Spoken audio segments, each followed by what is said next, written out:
This meets that. This meets that. You pick this and I'll pick that. We'll put them together and what do you get? A movie we describe as this meets that. This meets that. Yeah! All right, let's see. Roll for charisma on the podcast. Nat 20, baby. Oh, we're going to be very Oh, you're going to be charismatic. I want to be charismatic as fuck. All right. One. Oh my God! What? The dice gods have spoken. You suck. Jeez. So this episode I'll have to be like, so welcome back to WRL. Hey guys, it's me, your favorite, Steven, and I'm here to pitch the greatest movie of all time that doesn't even exist. You're able to add in like those radio DJ sound effects without even having anything here. Like, how are you making that a wooga sound?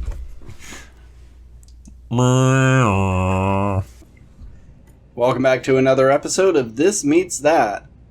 A game where Steve and I each pick a movie, we mash them up, and try to create a new movie that you would describe as This Meets That. Aren't you supposed to do the intros on these? Who knows, but let's get started. Alright, well, the theme song and my explanation explains it all. So, Steve, do you have a movie? I have 6 movies. And I want you to pick a number between 1 through 4, and that's the movie. 1 through 6, I'm sorry. I have 6 movies. Only 4 of them are good. Don't pick 5 or 6. Okay, I have a movie. I'll say, let's go number 4. Okay. 1, 2, 3. Minority Report. Oh. Dazed and Confused. And Minority Report. Meets Minority Report. Oh, I'm glad I didn't pick my other one. Even though I think it probably would be easier to do. We'll get to it when I use it for my next one. Okay. For those who don't know, Dazed and Confused is set in the 70s. It is the last day of school for this high school in an American town. And you have the seniors who are excited to do one last bash before the summer starts.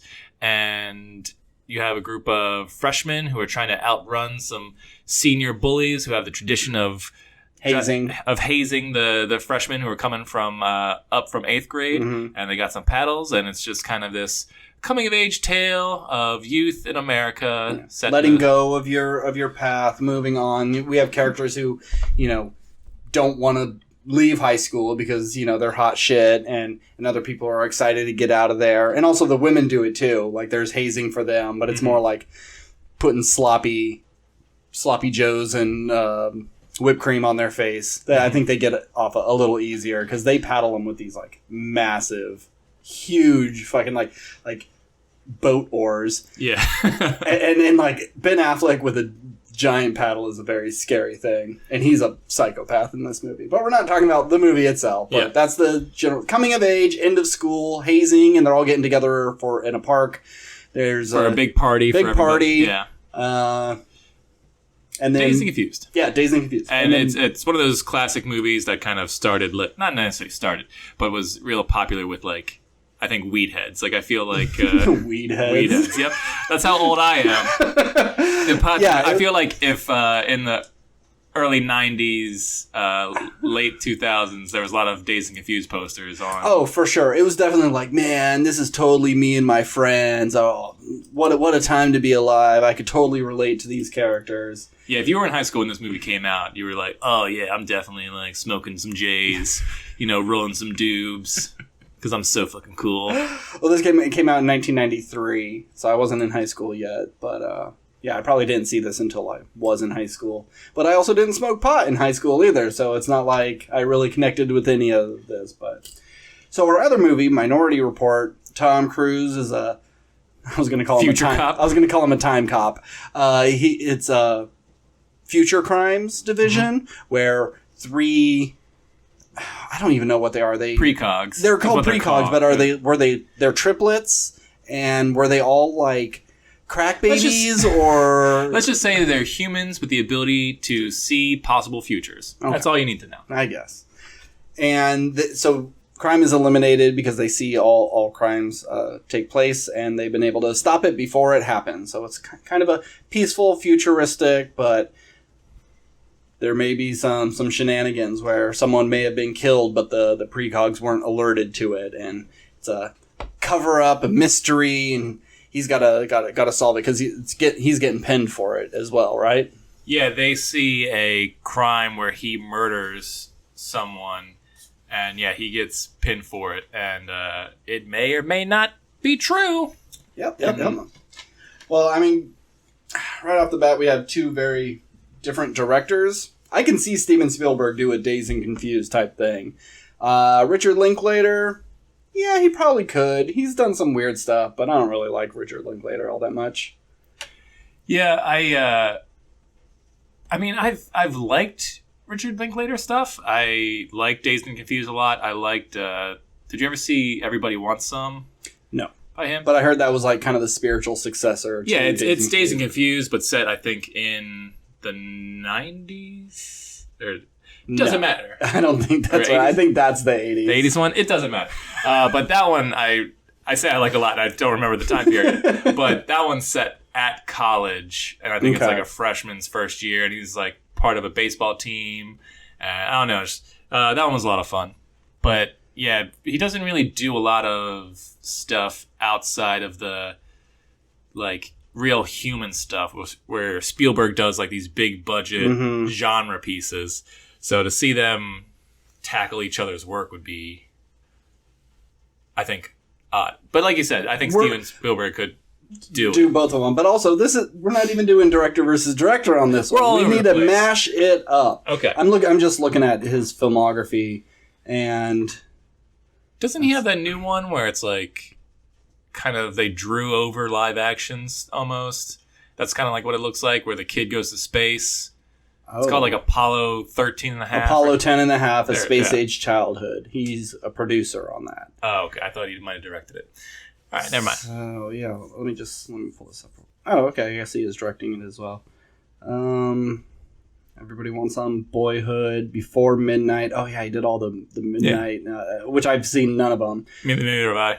I hear they're great, but I've never. Fast Food Nation isn't bad. I enjoyed that. I like Scanner Darkly. School of Rock was good.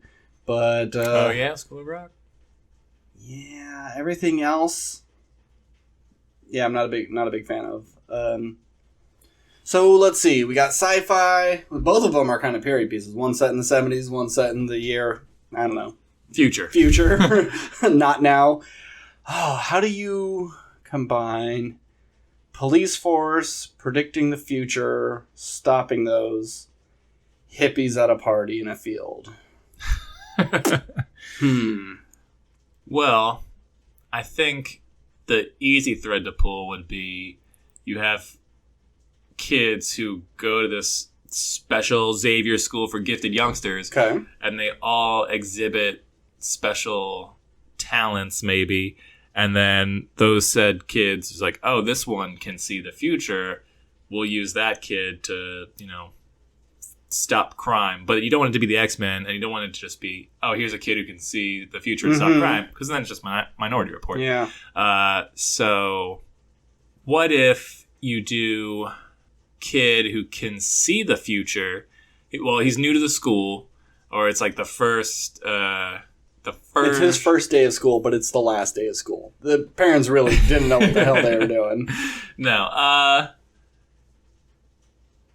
Yeah, it's the last day of school, and he suddenly develops this ability. Like he sees glimpses of the future, but he can only see into like his next year of school, so it's like 3 months ahead, and maybe he sees that he's getting like bullied, and there's all this like stuff going on, and maybe it's him trying to, because there's a lot of like dweebs in Dazed and Confused, like that kind of thing is like, how are we going to navigate this thing with like the cool crowd and all that stuff. So what if it's, I can see the future, and that's how he makes himself cool? Okay. So he can see like, oh, if I go to the bathroom at this time, these bullies are going to jump out and give me swirlies, but I'm not going to do that. Or I'll plant like cherry bombs or something in there. And so when those bullies go in, they're going to go off while they're like hiding in the toilets. Okay. They get covered in poo or toilet water or whatever it is. And so he just like navigates high school and makes himself super cool, and everyone likes him a lot. Okay. And he's like climbing the social ladder. The hot girl at the school's like giving him time. But then, so he's able to just see the future, right? He's not like time traveling. No. Okay.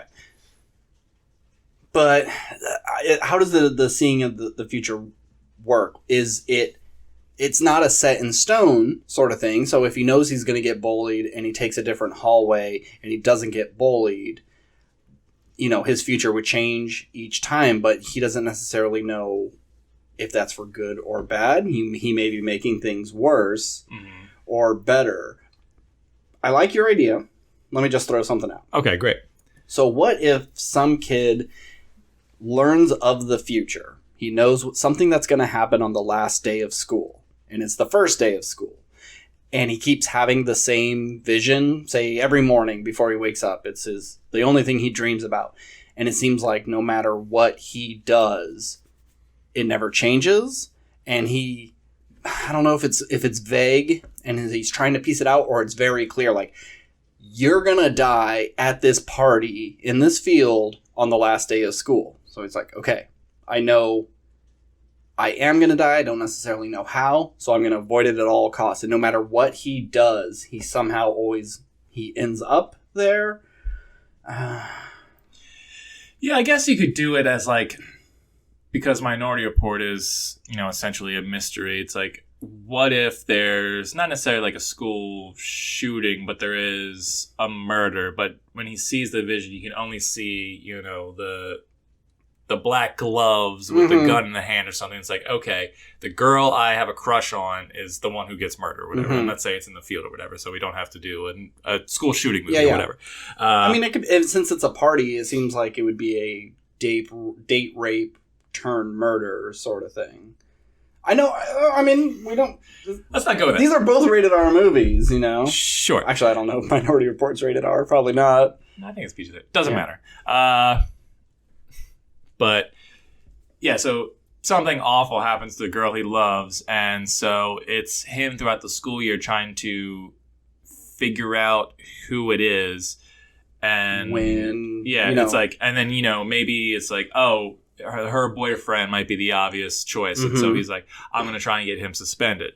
But then, his vision doesn't change. It's like, okay, so everything that's not he the guy. does is like, actually... okay, so here's the weird kid who's like, your classic, like, loner type. Is like, oh, or drug user. And like, oh, this guy might be the one, or this girl, whatever. It's like, oh, maybe she's got bullies. It's like, is it this person? So it's just like him going and trying to find who is the one who did it. And it's like, oh, could it be one of the teachers? And then it's just, him trying... maybe every day he gets a little more. It gets a little clearer. It's got 10 levels of pixelization. And like, oh, I could tell that's a car, but I don't know what type of car. And then the next dream, I could tell it's a gray car. It gets a little clearer. Every day he gets more and more of the picture as he's getting closer to the date.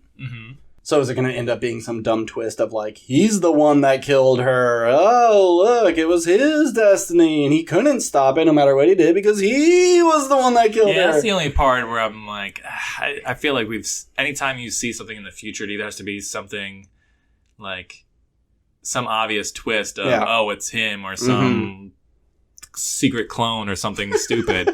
Or it's just like, oh, of course it's the obvious choice of one of these 6 people because this isn't. And I think that can be kind of boring. Where mine might be a little bit more fun because Dazed and Confused, I think, is a fun movie. Yeah, it has its moments of, deeper. Yeah, so, and I think that, using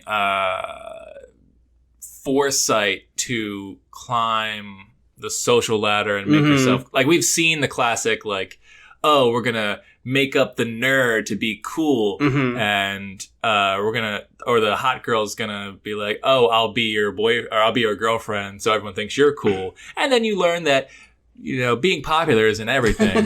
Where this one, it's not necessarily about, like, popularity isn't everything.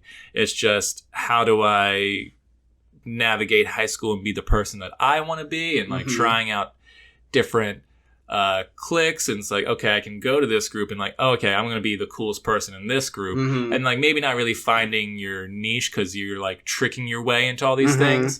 things. So maybe it's not just about being like the most popular kid in school. It's just like, oh, like I want to try different stuff, and I can see that if I go with this group, what will make me cool to them? Oh, that if I go to like the band group Mm-hmm. and I try playing an instrument, oh, I know in the future I'm gonna look like a fool, so I'm gonna practice really hard at Mm-hmm. this thing or something. Yeah. Or like I know, oh, it's like if I play the tuba, I suck, but if I play The clarinet, I'm the saxophone amazing. or something, yeah, like I'm amazing, so I'll go with the saxophone. Mm-hmm. And then you just like kind of acquire all these skills, and I don't know, there might be something there. See, I had kind of this idea for a story where you see that throughout time there's been this serial killer, a man in a trench coat and a fedora, whatever. You know, everyone thinks it's an urban legend, but it seems like really either mundane. Yeah, I would say it's mundane people are dying, and this description of this guy keeps showing up, and it's happened in the 20s and it happened in the 30s, and it just seems to keep happening. Is it a copycat killer or whatever?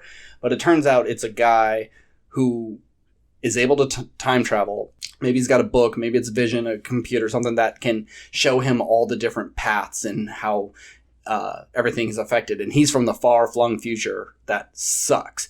And he knows, well, maybe if I just would have killed this person when they're young, the pollutions wouldn't be as polluted because they really spearheaded this this pro-pollution campaign and really kind of fucked everything up. And maybe if I kill this person, they don't become president and send us into a war. And so he's constantly just jumping through time, killing people, going back, stopping himself and go, yeah, I know it seems like it's bad, but we actually kind of need this person. And just seeing his vision of all these strings of potential realities, but he has this one of like, this is the perfect one. But he has to kind of prune the timelines and figure out who lives, who dies, and to get to that perfect reality. So with your concept, it seems like if you're able to time travel, that works better. Because if you could just predict the future, it doesn't always necessarily make you cool. Yeah, you could avoid things, but it seems like it's a day-by-day learning experience, and you only got the school year to get cool, and trying to navigate all these different groups and everything. It may be a limited thing, whereas if you're able to time travel, you can make all the mistakes all you want all year long, jump back, try it all again a different way. I think that's why I don't like the time travel aspect of it, is because it's too easy, where like the foresight is, yeah, this can work in my favor, but sometimes I misread it and it goes against my favor. And what do you call that? Growing up. Yeah. You try things and sometimes it works out and sometimes it doesn't. And then like maybe that's the kind of the point of the movie is you kind of see like, oh, maybe I wouldn't have been cool, but maybe I would have if I just stayed myself. Because this ability I have doesn't necessarily always work out for the best. It may even set me back farther than if I just didn't like use it, even though it might be a thing that he can't really control. But I think that could be the fun aspect of it. If it's just, oh, I can time travel there's no stakes, or it's like stakes are harder to make unless you have someone who's like, I can time travel too, and I hate your guts, and so I'm going to be your time traveling bully. And it's like, I don't want to see that really. Yeah, and if you look into the future and, oh, if I eat this pie winning a pie eating contest, the popular cheerleader girl is going to kiss me. Okay, I gotta get good at. What a weird. I know, way. I know. But then he does it. He goes in for the kiss, and then he throws up all over her, ruins his reputation. I'm like, fuck! I misread that completely. I can't go back in time and fix that. Now I'm the pie throw up guy, and how do I navigate out of that hole? So yeah, you're right. You're right, Steve.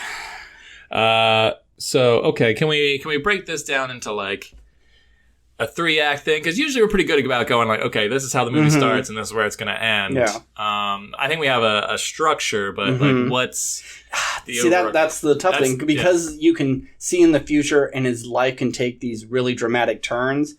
I don't know if we can just like, we could probably spitball simple things of being able to place a horse bet, get a lot of money, then he's able to throw money around and get people or he gets a bunch of money and then he throws a big party. A big party, yeah. But then the cops show up and people get arrested, and so I bet we could think of a lot of those, but I don't know. Like, what do you see the story going? Because I just see it being as fun, but like, what is he learning through it?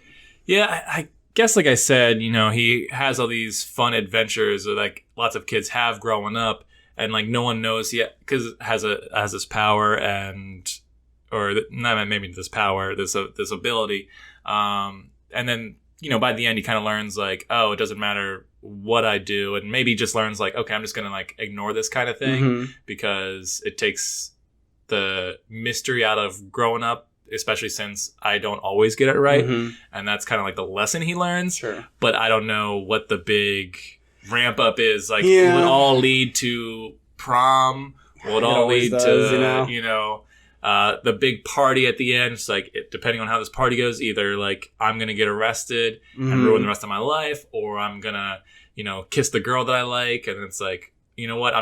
Maybe he does have the ability to like control whether he sees it or not. And it's like, you know what? I'm not gonna use my foresight and just like I'm gonna have the party and whatever happens happens. Oh, he could see the future when he gets high.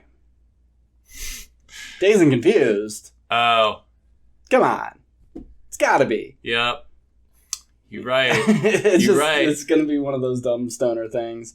So yeah, I could see it being a thing. He sees in the future. Oh, I become prom king. I'm the coolest guy in school. I get the girl, but at the cost of my favorite teacher who really took me under his wing is going to get fired because of child pornography that he didn't do. Something bad's going to happen to him.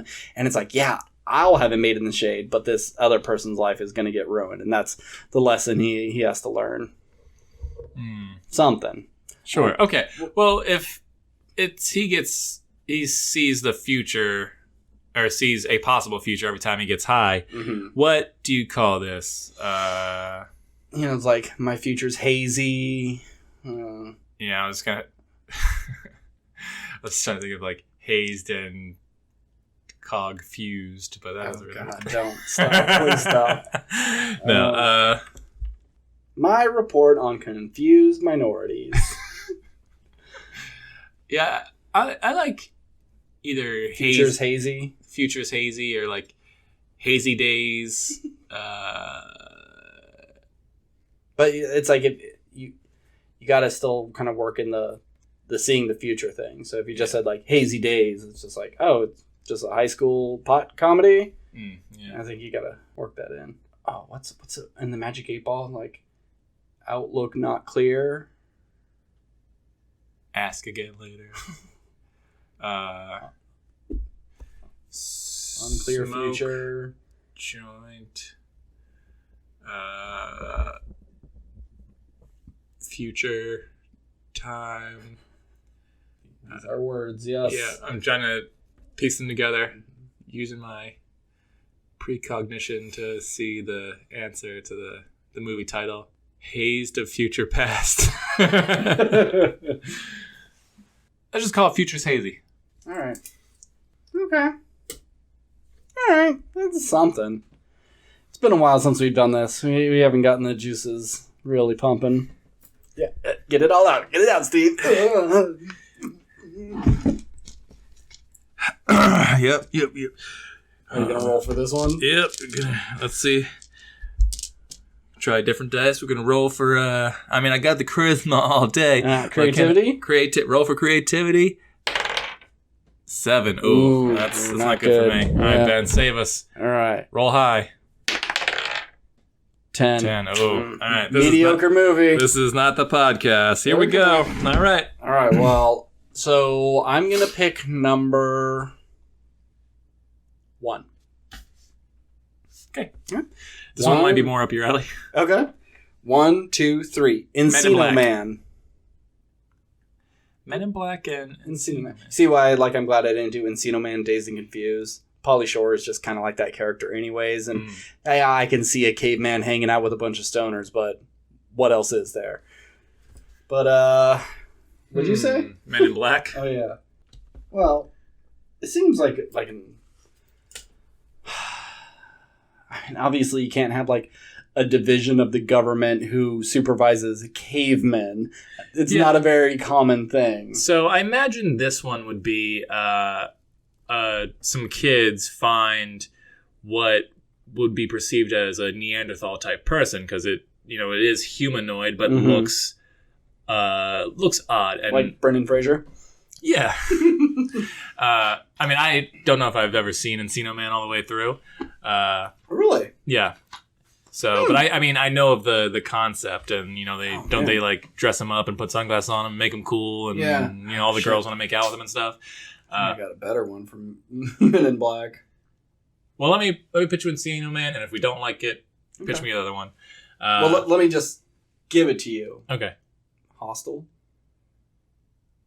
Well, I've never seen Hostel, but I know where you're going with it, and we'll get to it. Yeah, because you could do it either way. Is it aliens torturing humans or humans torturing aliens? Yeah. So these kids, they find what they believe to be a caveman. Seems humanoid, has but some intelligence, but it doesn't quite, clearly couldn't function in modern society. Mm-hmm. But they learn over time that this creature is smarter than they let on, and maybe has like some sort of like abilities a la E.T. kind of thing. And it's like, why is this thing like that? And then like there's all these conspiracy theories that aliens have come down a long time ago, and there's all these like writers like, did they build the pyramids? Mm-hmm. Maybe these kids go on a trip to Egypt and they find this thing, and it's like, oh, we found like a Neanderthal frozen in Egypt. I don't know how you would do that, but Egyptians curse. Who cares? And then you actually find out that it's an alien, and then that's when the Men in Black people come in because they're trying to like. Now we're leaning more on trends, E.T. And as I'm talking about it, I'm just spitballing, and I hate it. So sure, let's go with Hostel. No, well, let's because no. That's my soft pitch is that they think it's a Neanderthal. It turns out to be an alien, and that was left here that is responsible. Like his group it's the last surviving alien of its species, and it was the one who like did these drawings and left clues of like how to get home scattered throughout Earth in these ancient burial sites. And it's like, oh, we got to get to this burial site to get him back home because it's actually a spaceship. No. Nope. Hate all of it. Okay. I'm going to cut all this. We're going to pretend that we didn't even do this. We'll still use Men in Black, but we're going to use Hostel. All right? Okay. It just seems like it would be a more fun movie, right? Sure. It does. Well, I mean, Hostel's just a place where you can go if you have enough money to do whatever you want to another person. You could have sex with them, you could kill them, you could just mutilate them, eat them. Some people do that, bathe in their blood, whatever your heart desires. Now, this is just me. I've never seen the movie. I know what it's about. But hostels are real places, but like when this movie first came out, I think in like 2006, I was like, oh, hostels are like torture places. But hostels are just like places where like traveling people go and like stay for the night, like in a group together, and then they just go backpacking through Europe or whatever. They're just cheap like room share hotels for backpackers. Okay. But it's like it's a play on the word, like these men are being very hostile. Okay, yeah. And then you're living in a hostel, and that's how they find them is, they get sexy women to be like, oh, you want to come here? Come stay at this hostel. It's very good. And they go to sleep, and then they get like taken and never to be seen again. And then these two backpackers, they get taken, and they kind of like try to fight for their way out and try to get away. There's a society of people that get little bloodhound tattoos, meaning that like you've done your kill. Sequel's actually pretty good. Hostel 2 is pretty fun. Hostel 3 is nothing. But I recommend it. It's gross. And it makes you not want to visit Europe, especially like Eastern Europe. It's like, are these people being friendly because they know I'm a tourist and they want to try to get as much money, or are they being friendly because they're going to harvest my organs? It's very, very scary. And Men in Black, everyone knows Men in Black. Men in Black, Galaxy Defenders. Aliens. Yeah. Pretty simple, world-ending sort of thing. So, I think you said it in the future, somewhat in the future. We've conquered the galaxy. We've made friends with aliens. There's alliances, whatever. But just like we could have working governments that work with each other, there's still human trafficking and bad shit happening. So maybe there's, I don't know, a couple of races out there and that we work with, but there's maybe a slave race or a monster race, whatever you want, that people, they don't like these ones that look like bugs because their planet got infested with them, and only a handful of ships survived because of this infestation. Well, they want to go and they want to destroy these bug things with their bare hands because, you killed my family. And then other people are like, I just really like these weird slug things. I've always want to touch one inappropriately and then cut his head off. Yeah. But I don't know how much of a story you can get out of there besides saying like some really weird torture stuff with these crazy aliens. I'm picturing, like Mos Eisley Cantina of, crazy, Sure, right. crazy things. Yeah. Yeah, I was trying to think of how you would. Okay. Go ahead. No, you go. Okay. I made a face, so that means I had an idea. Okay, so far flung into the future, and we have your Han Solo type, just the what do they say, rakish rogue? Is that the Sure, rakish rogue. Handsome rapscallion with his buddies, and they're all on some cross-universe road trip sort of thing. Yeah. Space travel is a commonplace, and Sure. they're going to a Deep Space Nine, Babylon 5 sort of way station. I like the idea of futuristic frat boys. Mhm. So that's Yeah. fun. It kind of, I was picturing like in Spaceballs, their Winnebago sort of thing. I'm just picturing them going around something like that. I imagine this would be the movie where if we're doing space frat boys, one guy is named Barf. Oh yeah, for sure. Yeah. So they go to the space station, and this is, they got the craziest bars here with the liquor that, it's pretty normal for these aliens, but it just transcends humans, and you see other worlds, and you're seeing alien strip clubs and alien gambling. It's Canto Bite from Last Jedi, but really gross and seedy. And they're having a good time, and they get kind of lured in by these sexy, weird alien ladies, and they think they're going to have a good time, and they do get kidnapped by a specific race that just hates humans. Mm-hmm. And so they're being sold as the victims to, I don't know, you could split them up and go, well, this person is going to the king of this one planet because he wants a pretty little pet for his daughter, and this one's going to this other one because humans destroyed so much of their crops that they are going hungry. Now they're going to eat this human as retribution, whatever it is. Or they're all together and they have to do gladiatorial fights for some alien race, whatever it is. But I think the humans should be the ones that are being kidnapped and tortured by the aliens. Because I think if we see a bunch of humans like torturing aliens, you won't really care. Yeah, you either don't care because they're going to make them gross, mean, and you'll just think of them as monster animal things. Yeah. Which, I mean, sometimes can work in your favor. Yeah, like an oak jaw or something like that. You feel bad for that. Yeah. But I think having, especially if you had some, like, really cutesy-looking aliens getting, like, really gleeful over murdering humans, that could be really fun. Mm-hmm. And, maybe someone's just harvesting their blood because it's hard to get. And it's a miracle cure on their planet, whatever. I just think we could get some really fun situations. They don't always have to be all dark. Maybe one just always wanted to, like, is really little and just thinks we have the softest hair and just always want to take a nap on the top of a human's head. They got the money. They're a part of this club. They can do whatever they want. But I like the idea of frat boys, space station, Vegas sort of style partying, and then abduction and torturing. Okay, I'm into it. Yeah, I mean, I don't think I'd want to see a gladiatorial thing. Mm-hmm. I mean, unless it was, okay, here's 5 frat boys, and then there's a collective group of aliens who are kind of doing the... Sure. It's like, okay, well, this one we'll throw specifically in to fight this creature, and if he wins, we'll let him go. And of course, he doesn't win. Mm-hmm. And then this one, we're just going to specifically torture because he farted on the way here. And so, like, I didn't like the smell, so now he's dead. I could see someone going, like, we need an underdog champion who's going to win. Like, have you heard about the humans on Earth? They are brutal. They kill each other all the time. They poison their planet. These people are monsters. And then they kidnap them, and then they throw them in the pit, and they're just kind of like normal people. And like, well, don't you guys like create weapons that can destroy entire countries? And like, well, yeah, some of us can, but like, we're just a bunch of frat boys. So they think we're just... Everybody is a crazy evil species, but no, most of us are just schlubby workers. I think if you're maybe even going a comedy route, I can see that being pretty funny. Okay. And then they use their crazy frat boy skills like keg stands to win the day.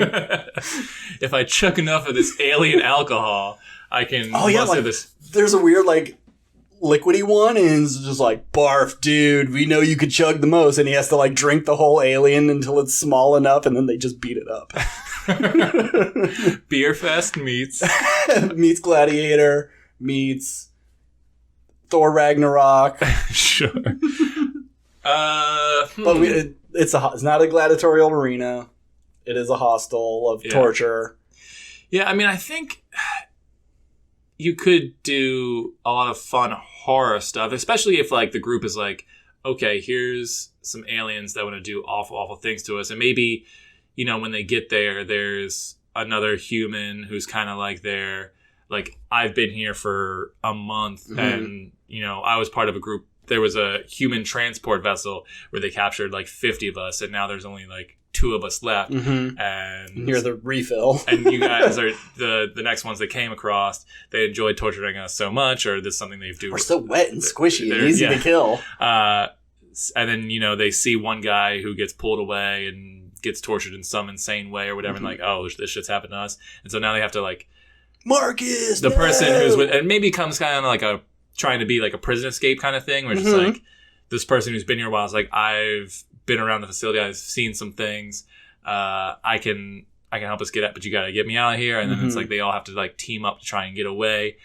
but some of them get captured, some of them get tortured, all that kind of stuff. And you could do some like really horror haunted house kind of things, and like they're trying to escape, and then like there's just these like tentacle creatures, or you open a door and you don't know what you're seeing, because that alien may just be going to the bathroom, but the horrors we see of them going to the bathroom, we may not even be able to comprehend. So it'd be fun to see a lot of crazy stuff. I want to see like a giant Cthulhu type thing, like just, you know, and this just makes us all sound psycho when you're trying to like make a movie where people get tortured. It's just like, hey, I want to see like a Cthulhu thing, just like take a dude and just like start pulling parts off of it, like one of the, like, just like pulling the wings off a fly. You know, like it's nothing. Pulling the legs off a Daddy Long Legs spider and just do some real gross stuff.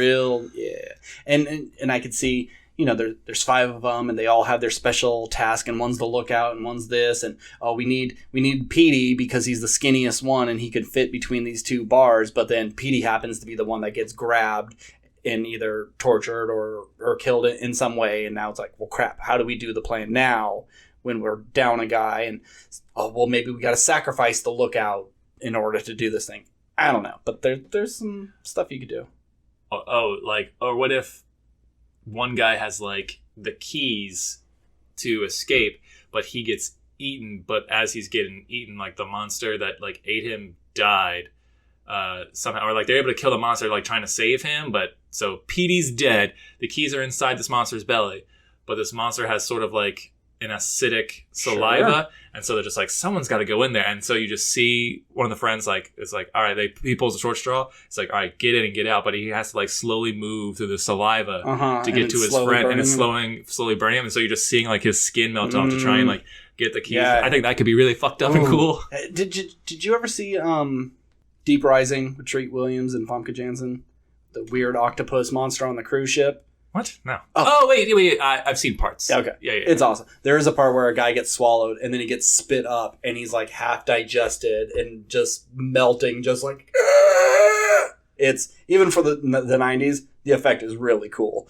And I can totally see that, you know, halfway getting out, you see the hand, it's bone on the finger, and then out comes the face, and the jaw falls off. Yeah, that'd be good. Because I was thinking it'd be like, shit, we got to wait for Petey to be, you know, shat out. And then we got to dig through this alien shit to get it. And you could even do the same thing. It's like, oh, the alien shit is acid. I see the keys right there, but someone's got to grab it. Yeah, but then there's no reason you just don't get like. Oh yeah, you put the pole in, and then that burns and stuff. It's like we need someone to be able to like step in, grab it, and throw it back to us. Whereas every time we dip it in to get it, it's not enough. It burns too quick. But yeah, I like the traveling through the body. That's nasty. Yeah, and like you don't really know that it's acidic until he it starts going in, or maybe you do. It's just like chances are it's like, oh, we'll get in, get out really quick. But some like it's as it's dying, like its body's collapsing in itself, and so it just makes it harder. And I don't know. You just could do some fun stuff with it. I know aliens with acid blood isn't anything new. No, but hey, we all got stomach acid, so yeah, absolutely. Okay. So yeah, do you want these guys to be like big douchey frat bros that were like don't care if they die, or they are douchey but we learn they're lovable and they turn a leaf by the end, or just like these are just good dudes who were just going on one last trip before someone has to go to Space Marines and space boot camp. Yeah, I mean, I think there could be douchey qualities because I think when you have I think at the beginning you want them to appear douchey, and it's like, well, they're gonna appear douchey because this is like their last trip of like, oh, we can kind of do some debaucherous stuff. They're not necessarily like, oh, let's go pick up a prostitute and take turns on her or anything like that. They're just like, oh, we're just here to have a good time, and sometimes having a good time means like we're just like letting go of politeness and just we're going all in on just having fun. And that's very similar to Hostel. It's like these guys who are paying for it, they're not good guys because they're killing people, but they just live normal lives, and this is their one chance that they feel that they could really let go. And I can see this. If it was a dude going to the Marines and it's his last hurrah with his boys, it makes sense that they would go to and I mean, Vegas. if you want to do that, they're all soldiers, and like that's why they get taken is because like you guys are going to get sent out to fight other aliens or whatever. It's like, but the aliens you're fighting, they're the ones paying to torture you. Maybe, yeah. And these are like the businessmen or whatever of the race that you're in a current war with. Yeah. Oh, like you could go that route. But I don't think they're necessarily bad people. It's just they might be kind of douchey in the beginning, but you learn throughout the movie that's like, oh no, they really don't deserve this. They're not shitheads. They wanted to have a good time, and maybe they were like kind of a dick to a space waitress or whatever. It's like a Westworld. They were drunk at the time and yada yada yada yada. Like Westworld, you're not a bad person, but shooting robots in the face doesn't make you a bad person, does it? Yeah. By the end, you're kind of rooting for them because they're just like, oh no, nobody deserves this. And I don't think they should all be Marines. I think only one should be. No, I don't want them to be Marines either. I'm just saying if you wanted to go that route, you could justify them. This is why you're getting tortured because we believe you're killing alien babies or whatever. But yeah, I think having at least one, so while others are freaking out, he's the calm, cool one. He maybe knows a bit more about these aliens, what their weakness is. There's a lot of things you can take this. I kind of imagine like a Resident Evil game almost. And there's just like this one stalking pyramid head alien who's like kind of coming for them, where they try to like escape this alien house of horrors. Alien House of Horrors. That sounds cool, wouldn't it? I mean, that's not the title. It's too long, but Alien House of Horrors sounds cool. If that's like a attraction at Six Flags Horror Nights or something. Yeah, it just looks like a normal house, but why are the lights going on and off? And aliens. Okay, so what would we call this? Hostile aliens. No. So easy. Boo. I mean, you could,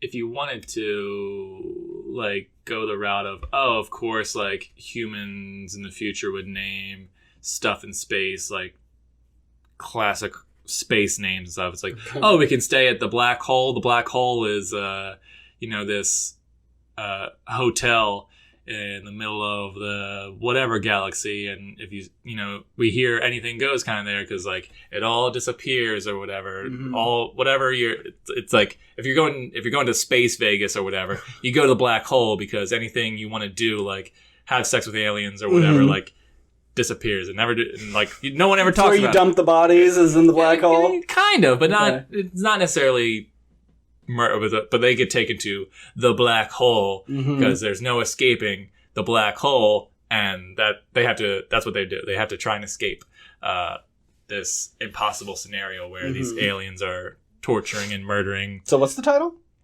The Black Hole. Oh, but there's already a Disney movie called The Black Hole. And I don't There's think lots of movies called the same thing. I know, but it doesn't invoke anything besides space. Sure. Murder at the Black Hole Express. It's always tough when you got to do something like just real generic, or there's just something like it just makes sense right from the get-go. So it's like human trafficking, torture. I mean, instead of human trafficking, it's trafficking humans. Yeah. I know, it's not great. UFO no.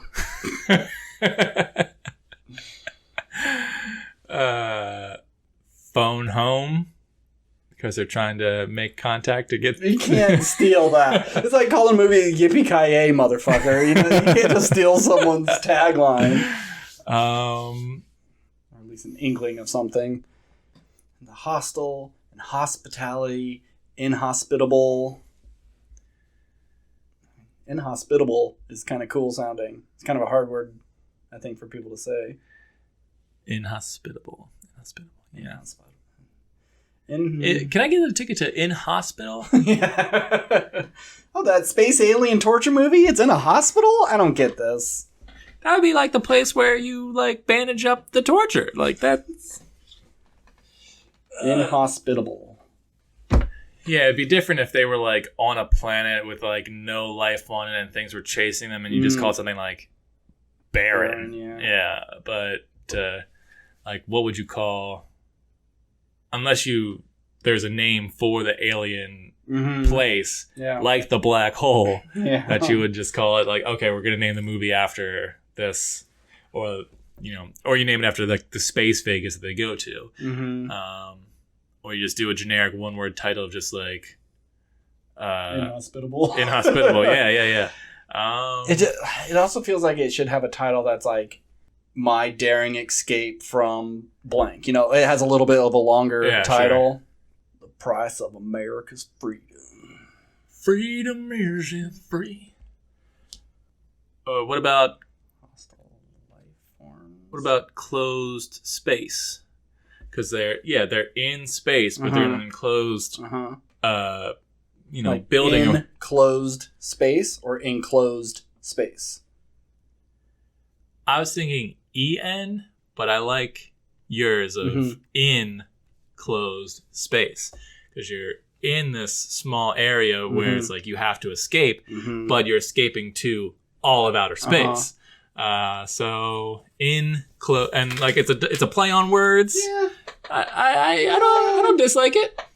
Because you say it fast and like let's see, enclosed space, but it's, and maybe even like say the space Vegas is over the border and it's kind of like in a neutral zone. Humans are allowed to go open there. Space waters, Yeah, and it's like humans can go here, but you're not protected in any sort of way. If you bump into the wrong person, they want to fuck you up, they can do that. So maybe that is part of it. When they are in space Vegas, they piss off some space bikers or whatever who tip them off to whoever and like, yeah, here's some jabronis you could have for your. And maybe there's like not necessarily like the second you land, it's like anything goes. Maybe it's just like, it's like going to Mexico or whatever. There's like touristy areas. It's like you can go here, but don't go off the path. And they're just like, well, we want to see the real crazy shit. It's like, you sure about that? And it's like maybe they are having a good time. It's like they run into some scenarios where they like, oh, this seems shady, or like, oh, we're gonna get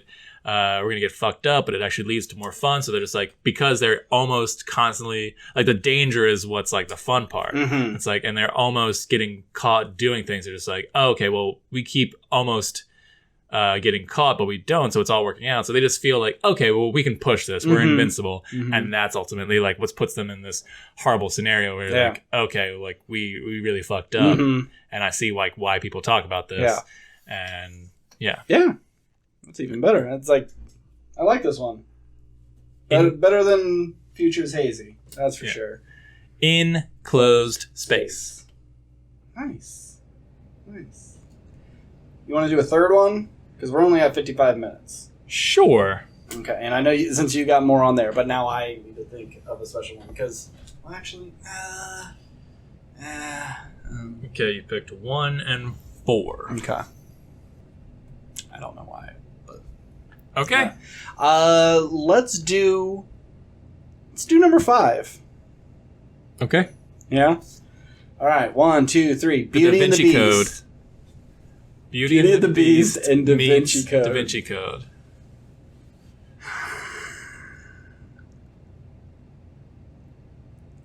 Huh. What's number 6? Austin Powers. What's number 2? This isn't how we play the game, man. Titanic. Beauty and the Beast. I mean, that could work. Yeah, that'd be the easy one. Okay, what's number 3 then? 12 Years a Slave, which I don't know if that's what I picked for Mandingo. Or No, if that that's was Django and the yeah, that's Wrestler. right. But didn't we do 12 Years a Slave? I don't remember. Maybe. No. So my Da Vinci Code. Da Vinci Code. Beauty and the Beast and Da Vinci. Okay, so let's just word salad here. Beauty and the Beast. Young boy, prince generally, gets cursed for being a dickhead, is turned into a monster, and has to stay that way until someone will fall in love with him by a certain time. Da Vinci Code? Oh, you're going to have to take this one. Yeah, so Da Vinci Code is a basically guy who understands a professor who understands symbols and what's that? He's like an historian essentially. It's like a cryptologist. I think, something like that. Just a really smart guy who knows religion and cultures, and he's like using his brain and knowledge to uncover the mystery that will unlock something that will solve the mystery of where we can find this hidden treasure. Essentially hidden treasure. Okay. So it's National Treasure, but smarter. Okay, you know? But isn't it dumber? Isn't it based on like a really dumb book? Wasn't the books written for dummies? Like it got so popular because even dumb people could understand what was going on. Like the chapters were really short, and I didn't read the book. I saw the movie and went, "Wow, what the fuck is this?" It could just be popular because it's a fun book, No, not because I think it's dumb. I think it's known as being a stupid book. It was known for every chapter was like 3 to 5 pages. Okay. Like they were all very short, and I think that was kind of like the thing why people thought it was for dummies. Is like, oh, I like reading this book. It's a lot of fun because I'm knocking out so many chapters so quickly. But I don't know if it was necessarily a poorly written book by any means. Hey, you're the one that follows YouTube book recommend people. Yeah, but mine's for sci-fi and fantasy, not for but if Dan Brown books. I would say if you probably looked up big readers, they would say Da Vinci Code is kind of like reader trash. Well, I'm not pretentious, so excuse me. Anyway, yeah. So I haven't seen Da Vinci Code in a long time. I remember liking it though when I saw it. And did they make both sequels? Angels and Demons and Inferno, right? Yeah. They made Angels. Yeah. They made a third one. Yeah. Was it Inferno? I guess so. I think that's what it was called. Yeah, I didn't see. I saw all 3 of them. Angels and Demons, I remember liking too. I just remember. Wait, isn't Paul Bettany? Doesn't he like flog himself? Yeah. Okay. I remember in the first one because I worked at a theater at the time, and I remember the music during the credits because you hear a lot of the credit music when you're not sure. And I remember the song being like Tom Hanks, Tom Hanks, Tom Hanks, Tom Hanks. And they're not really saying Tom Hanks, but if you think they say it, that's all you could hear. Okay, I'm gonna have to listen to this now. And I could be totally wrong. Sure. So how do you mix these two? Is it like the Tom Hanks character is Belle? They're the smart ones. They're the readers, and the Belle Tom Hanks character needs to solve these problems because there is a creature that's behind a bunch of levels of bullshit that they have to get to by a certain time? No, I think so. In the Da Vinci Code, there is a female character. She works at the the Louvre where the Mona Lisa is.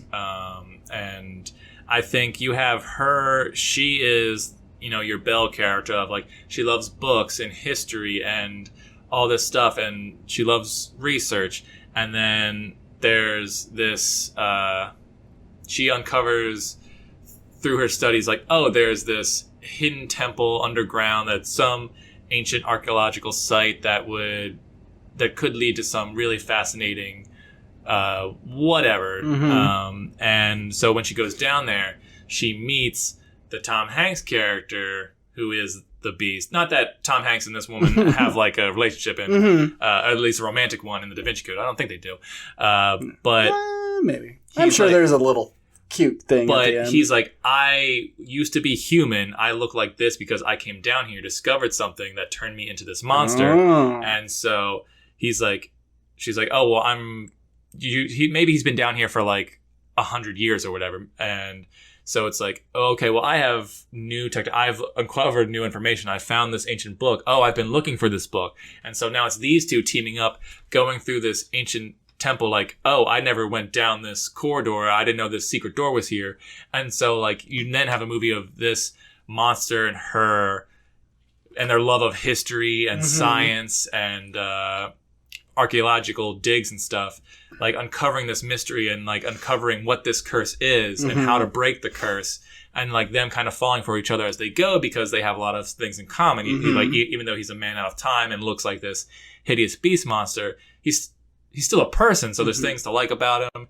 And he tells his story, maybe has a tragic backstory, and maybe his love was down here and she died, and yada yada yada. And long story short, they solve the great mystery at the end. It's like, this is how we break the curse, and they kiss or whatever and fall in love, and he becomes human again, and they get out of there, and the ground crumbles, and the temple disappears, and it's like, well, we uncovered this great mystery or whatever, and no one's gonna believe us, but like, I saved you, and we are in love now, and that's the movie. It's all right there.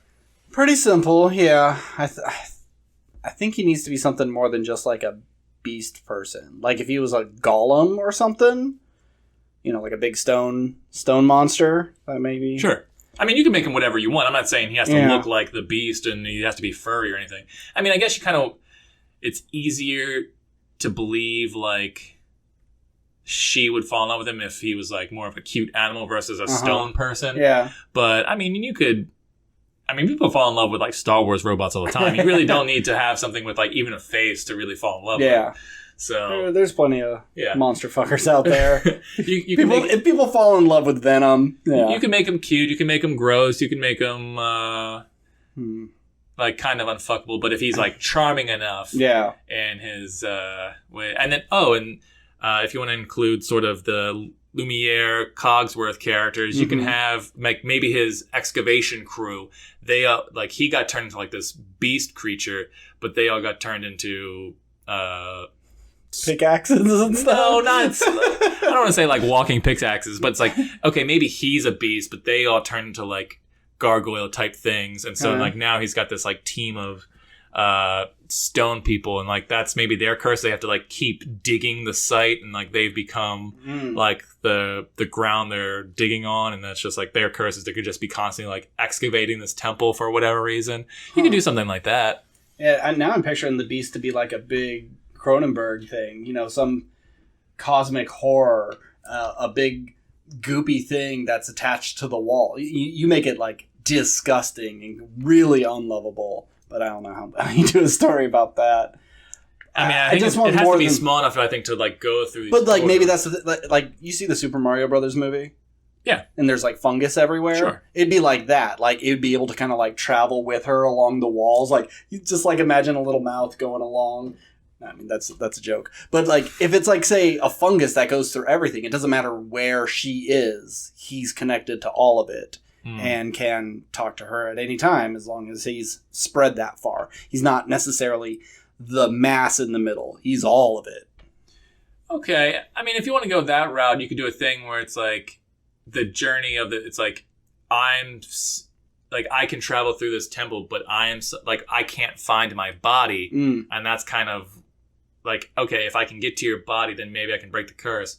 And you never see his true form, and then you get down deep into the temple to where like the curse had taken place or whatever, and you see like his human form is kind of like molded into the fungus creature, and like, I mean, obviously he still grows because he's been down, but he looks, there's a human person there, and maybe that's like where there's a slime that covers him that's kept him from rotting. Sure.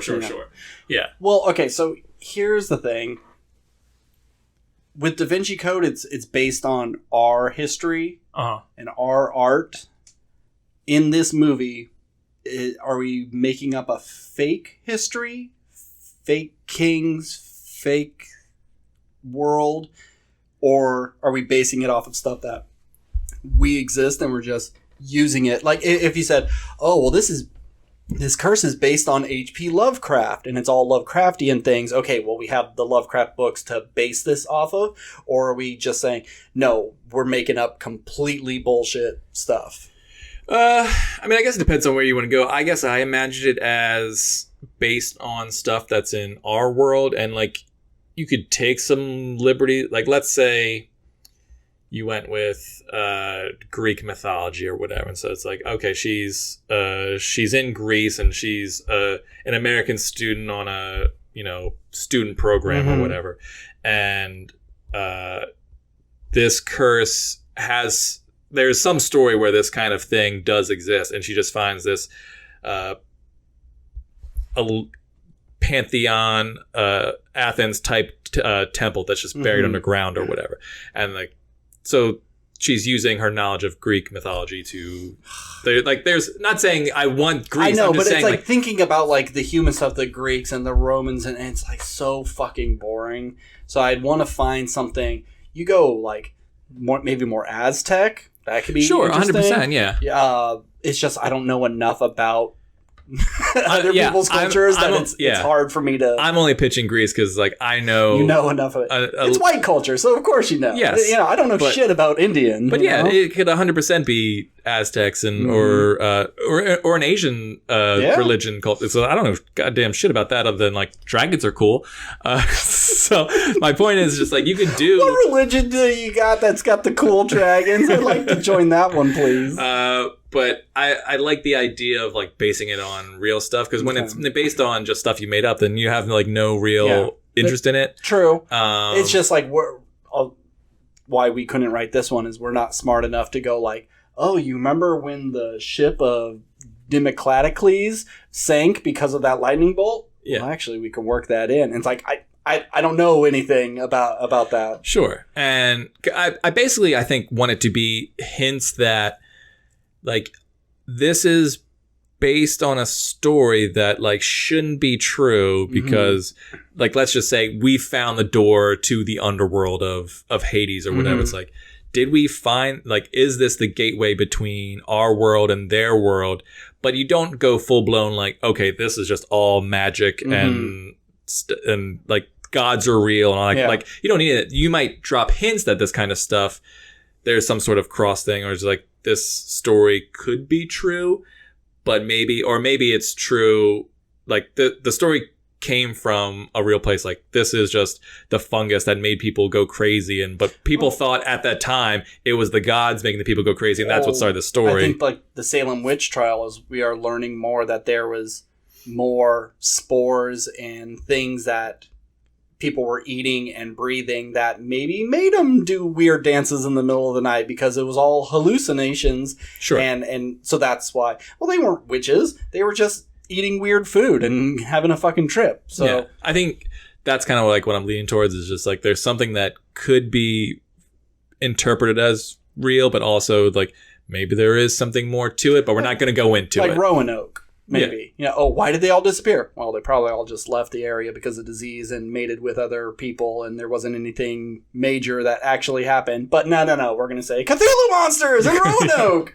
Yeah. Okay. It's fine.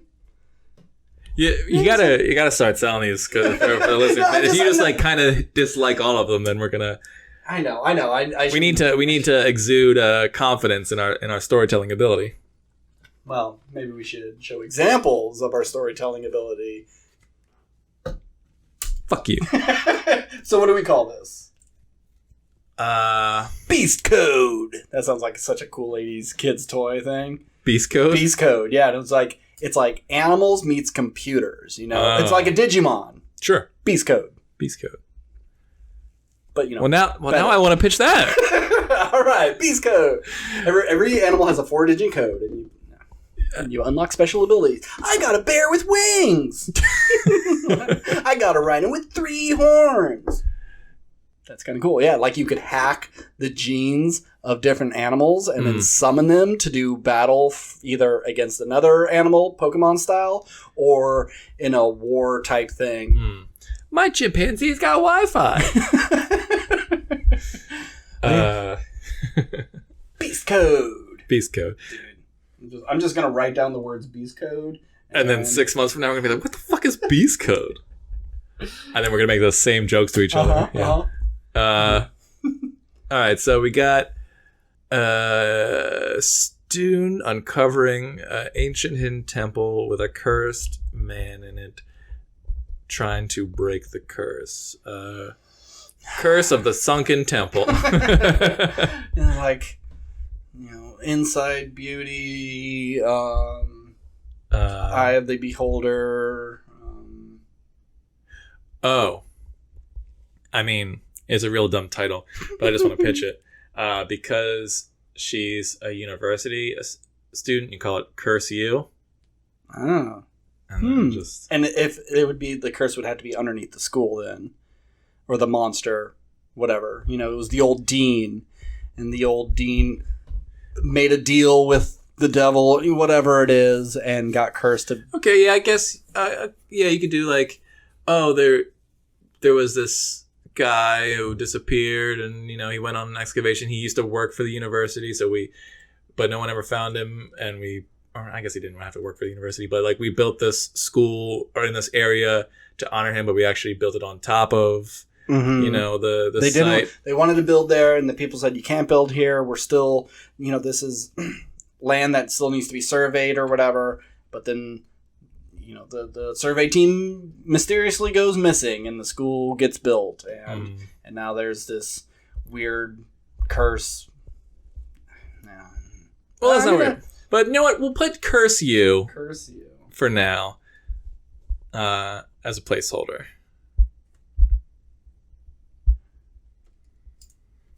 Because worst case scenario, we ditch this idea and just make it about witches at a school, it's like they're learning to become powerful witches, and you just call it Curse You. Harry Potter. School for witches and wizards. Sure, yeah, but we're talking about like the cackling witch flying on a broom. No. I meant like Mean Girls, but they become witch. I mean, I think there's shows on Netflix like this. It's like a CW show, and the fact that there isn't a CW show called Curse You about witches in college is that would be like the fuck. We need to call CW. Was the movie called Cursed? What was it that 90s witch movie? The 4 girls in high school. Sabrina. No. Is it just called Cursed? No, it's not. The 4 girls? 4 girls in high school. 3 are white. 1 is black. Robin Tunney and... You keep saying that. I don't know who that is. She was in Empire Records. Okay, you know... If you give me any other person in this movie, I probably figure she was in that Adam Sandler football movie with Bobby Boucher. What was that movie? Oh. The girl in it. Yeah, Waterboy. Vicky Valancourt was the Waterboy girl. God, we are so... No, I mean, I know exactly the actress you're talking about. Yeah, and I think she was in Almost Famous. Nev Campbell's in it. Nev Campbell, witches, 4 of them. One of them's the new girl in school. Or I guess there's 4 bad girls in... Charmed? No. No, I know. Hang on, I got you. I'm on IMDb right now. Don't tell me. Yeah, I'm going to beat you there. No. The Craft. The Craft. That's what Curse You is. Yeah. But I can see that being a Disney Channel thing. And they're younger, and they come across a book, and they want to become witches, and they start doing all these crazy curses on people. But they're silly, like, all the frogs in biology class came alive, and oh, she opened her locker, and there were bubbles coming out. You know, like real low stakes sort of curses. You know, she gets a burping fit when trying to make her speech for her valedictorian thing. Ha ha ha ha. Okay, well, let's just go down this rabbit hole. For Curse You? For Curse You, yeah. How do we separate it from like other like angsty teen girl movies set at a university for? I mean, I guess it doesn't have to be a university for witches, but I feel like why not? Yeah, I think you don't do sexy witches. You don't do cackling cauldron witches necessarily. I think you do the witch. Mm-hmm. Robert Eggers' The Witch. Okay. You do that sort of hippie, crunchy granola sort of hippies where, like, yeah, you really do use plants and you use blood and hair from people, and it's not reading from a magic book and you throw down some spices and a puff of smoke comes out and now your crush loves you. It's really like, no, we got to grind a baby in order for this to happen. I just want to point out, Ben, that every time we pitch something, you have to go to the worst place. It's like date rape in one, murder babies in another. Yeah, I'm sorry. You're like, God, you're making this hard. Well, I just go to the extreme, but we could pull it back. But that's what I picture. It's like I could see people getting off the bus and they see the university and it's nice and big and they're like, oh, where are your classes? Let me see your transcripts. And they're looking like, oh.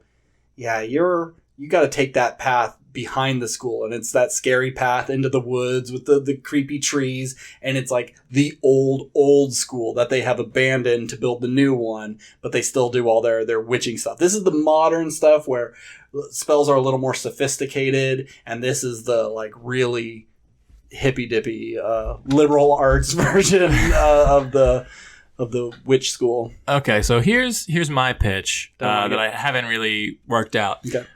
So what if we do what we do in the Shadows did for vampires, but we do it for witches? Because Curse You, it's a comedic title. Yeah. So what if we have the cackling scary witches, we have the hocus pocus witches, we have the witches from The Witches. We just have every brand. We have sexy witches. The ones living in the woods that are naked with their hair that just, covers them and they're like really scary. Yeah. We just have every brand of witch that has ever sort of happened. And like maybe they all are different archetypes or different kind of teachers. And it's like, which kind of witch clique are you going to like join into? Which are you? And you have to figure out like, maybe some have different benefits. It's like, yeah, well, like, I don't want to be an ugly cackling witch, but it's like, but maybe they're the most powerful. Or it's like, you sacrifice your beauty. Yeah, it's like, I want to get I have this crush on this boy, so why wouldn't I be the sexy witch? But like the sexy witch, like, they're really... Their powers are limited to things like beauty, love, sex, but they don't have real influence in any other sort of things. Like, they couldn't...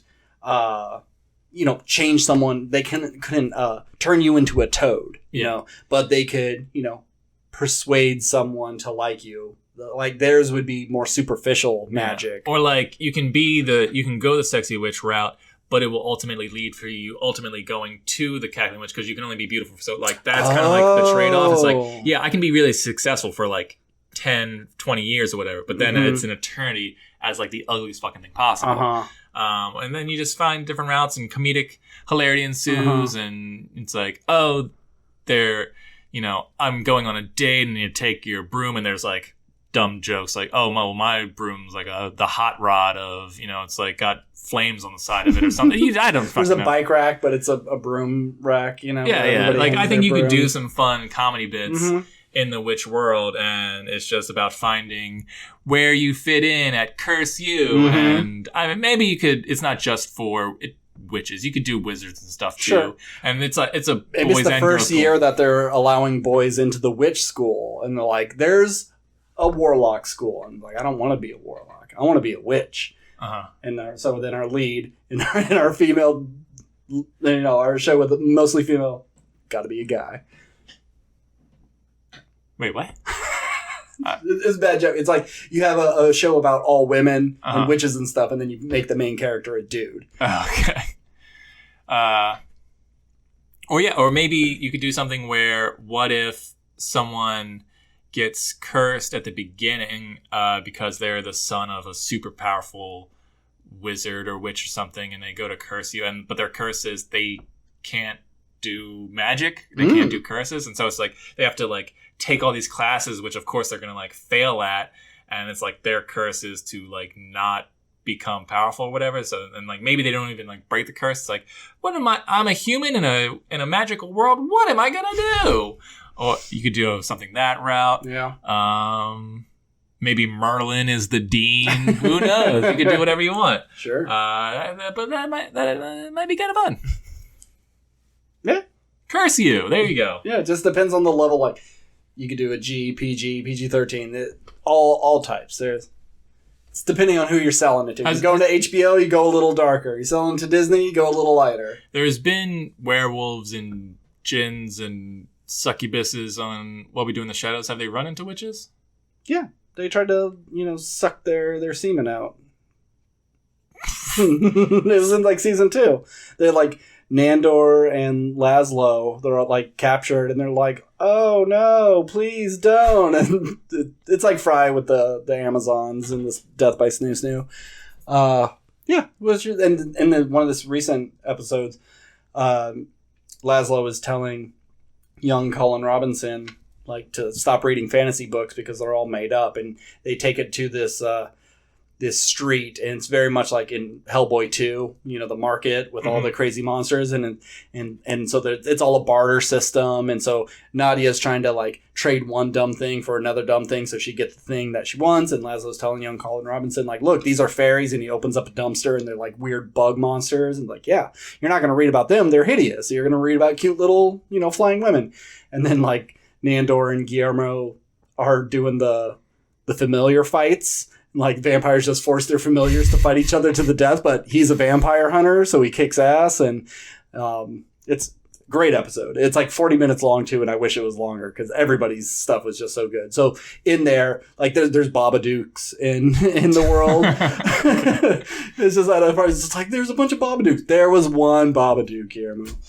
Yeah, all types of trolls, everything. They've pretty much run into it all. All right, you want to try to squeeze in a director versus director? We don't have to. No, not really. Okay, cool. Director versus director is kind of my least favorite segment, just because. Really? Like, yeah, not that I don't like it, and it's not like a fun exercise, but I feel like there's only so many directors that I'm familiar with. It's like, sure. I feel like we've kind of run the course with it. It's like, yeah, we could pick another. Like, if we did Kevin Smith's Clerks, it's like, yeah, I could pick Mallrats or something. Yeah. It's like, but. And we I could feel like always, we're going to tread the same territory. Sure. And after we do our This Means That, we could always just do it with who we have there. We did it with Linklater and Spielberg, Mm-hmm. If we don't have to necessarily make it a segment, but just talk about it at the end, like, well, would you want one of these directors to make this movie? Because, like, Eli Roth's Men in Black would be crazy. Sure. It'd be bad. Yeah, probably. But I'd like to see what kind of crazy monsters he would make. What's the last thing he directed? He did something recently. He did that Bruce Willis Death Wish remake. I know he did that. Oh, okay. And then I think he did Knock Knock. Was that him? Yes. Okay. But he's done something recently, and I can't remember if it was a big thing or like a small thing within someone else's thing, kind of like how he did the the American Sniper section of Inglourious Basterds. Right. But like Barry Sonnenfeld's Hostel, probably not very good. I'd rather watch Eli Roth's Men in Black. He directed The House with the Clock on its Walls? Oh yeah, he did. Really? Yeah. That's why it's a little scary. That movie's pretty good to like getting your younger kids into something a little spookier. It's a good one. All right. But yeah, Death Wish, and then he did a movie called Finn in 2021, which is a shark movie. It's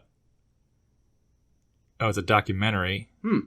Eli Roth and a professional group of scientists, researchers, and activists sail around the globe to unveil the truth behind the death of millions of sharks. Oh, for like shark fin soup or stuff like that, maybe? I guess, yeah, just... Interesting. Oh, and he's directing the Borderlands movie. I didn't know he was directing that. Yeah, with Jack Black, who was in House with the Clock in its Walls. And Kate Blanchett, who was also in. Oh, that's right. Yeah. Jamie Lee Curtis, Kevin Hart. Gina Gershon's in it? I like Kate Blanchett. Holy shit! Gina Gershon. No way. Edgar Ramirez. You know. All right. Well, that was another episode of This Meets That. Had some good ideas in here. And like always, tangents. Yep. Always love going on a tangent. Like, Beauty and the Beast meets Da Vinci Code. Maybe not great, but we got to curse you. Yeah. It's a good idea right there. CW, hit us up.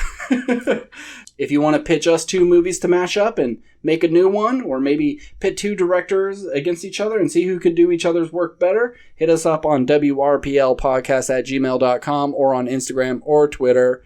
And as always, I am Ben. And I'm Steve. Good night.